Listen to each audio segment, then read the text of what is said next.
आजकाल बाहेर इतकी उष्णता वाढली, काहीतरी थंड पिण्याची घरात आल्याला इच्छा तर होतेच.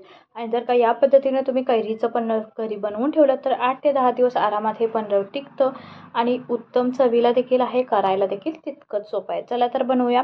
इथे मी अर्धा किलो हे कैऱ्या घेतलेल्या आहेत. तुम्हाला ज्या कैऱ्या बाजारामध्ये मिळतील, आजकाल कैऱ्या बाजारामध्ये मिळतात, तर ज्या मिळतील त्या तुम्ही घेऊ शकता. यांना मिठाच्या पाण्याने स्वच्छ धुवून घेतलेलं आहे आणि पुढचे काप आपल्याला कट करून घ्यायचे आहेत.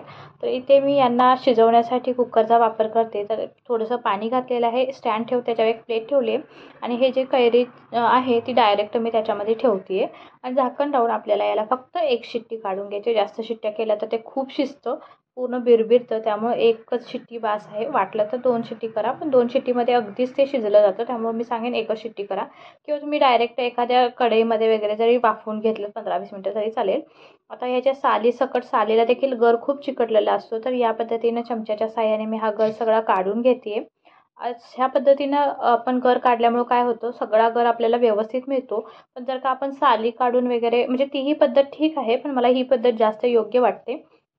त्या पद्धतीने केला तर सालीसोबत किती गर वाया जाईल हे माहीत नाही, किंवा कैरीचा पूर्णपणे गर निघेल की नाही हेही आपल्याला माहिती नसतं. तर या पद्धतीमध्ये कसं तुम्ही बघू शकता, अगदी कैरी पूर्ण आपल्याला साफ करता येते.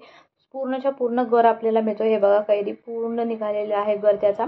तर या पद्धतीने मी बाउलचा मेजरमेंटसाठी वापर केलेला आहे. तुम्हाला अंदाज असेल किंवा काहीच नसेल तर पाव किलोला पाव किलो साखर, अर्धा किलो साखर असंही घेऊ शकता, किंवा सेम चमचा वगैरे बाउल घेऊ शकता, भांडे घेऊ शकता आणि त्याच्यामध्ये हे मोजू शकता. तर मी तेवढी साखर घेतलेली आहे अंदाजानुसार, कारण सेमच मेजरमेंटचे बाउल आहेत. आता एका मिक्सरच्या भांड्यामध्ये ते सगळा गर, पुन्हा साखर आणि पुदिन्याची 20-25 पानं असतील, म्हणजे 3-4 हे घेतल्या होत्या, त्याची पानं काढून घेतले. थोडंसं आलं, आलं हे बिलकुल ऑप्शनल आहे.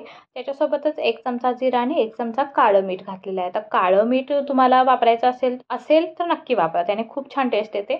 पण नसेलच तर साधं मीठ वापरा. आता हे मस्तपैकी मिक्सरला बारीक करून घ्यायचं. मी तर पाणी वापरलेलं नाही आहे, अगदी थोडंसं पाणी तुम्ही वापरू शकता. आता हे सगळं आपल्याला व्यवस्थित गाळून घ्यायचं आहे. इथे मी साखरेचा वापर केला आहे. तुम्हाला जर का गुळाचा वापर अजून हेल्दी बनवण्यासाठी करायचा असेल तर तुम्ही नक्की करू शकता.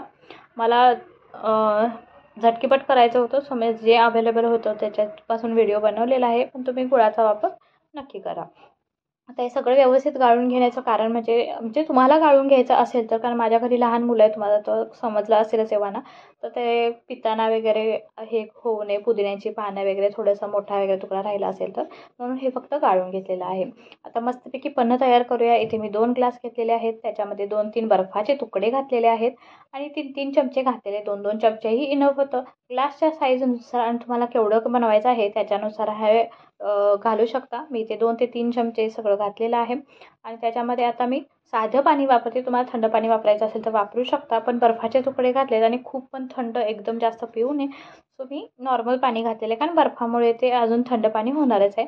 आणि अगदी व्यवस्थित मिक्स करून घ्यायचं आहे. 1-8 मिनिटभर लागू शकतो चमच्याने मिक्स करायला. छानसं मिक्स करायचं आणि हे जे बाकीचं राहिलेलं पन्हा होतं ते आपल्याला एखाद्या काचेच्या बाउलमध्ये किंवा एखाद्या जारमध्ये पॅक बंद करून फ्रीजमध्ये स्टोअर करायचं आहे. ते 8 ते 10 दिवस आरामात टिकतं.